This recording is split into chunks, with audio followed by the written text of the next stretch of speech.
We've got probably the most aggressive growth profile of any mining company, never mind uranium companies. We've got a planned increase in production which is about a 50% compound annual growth rate. That's point number one.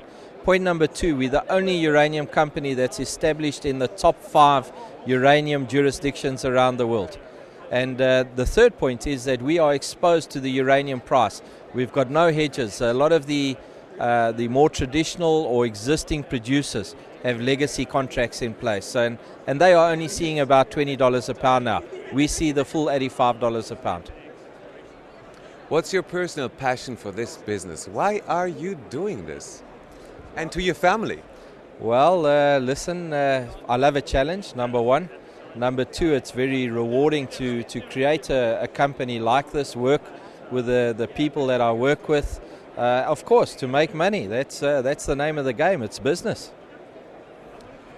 What's the advantage for the countries and the people you work in if they work with you and your company?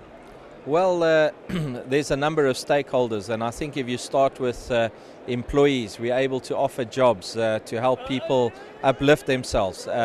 In terms of output, we are able to provide uranium to provide energy for people to live properly, uplift social conditions, and of course for our shareholders, we're there to make money for them. Where do you produce uranium? Well, we have operations in South Africa, Kazakhstan, Australia, and soon to be the United States. What are your next steps? Well, we've got a number of projects that we're bringing on stream in Kazakhstan, one in Australia, and of course we want to still grow externally as well. Why Kazakhstan? Is that a safe place or a fun place to work in? Well, it's probably the second best, or should I say the second most prolific uranium area in the world, and it's got good potential. And the economics in Kazakhstan are changing rapidly, so it's a good place to be. How are relations with the government? Is that a place to count on? Yeah, listen, I think that Kazakhstan has had problems in the past. I think Papa Bear, across the border is always a threat.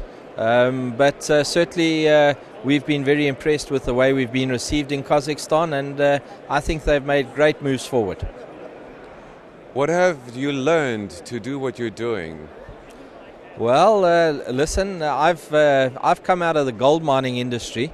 The uranium industry is one that has been very sensitive for obvious reasons. But I've learned to just be myself, and I found a very conservative industry that we were able to take advantage of.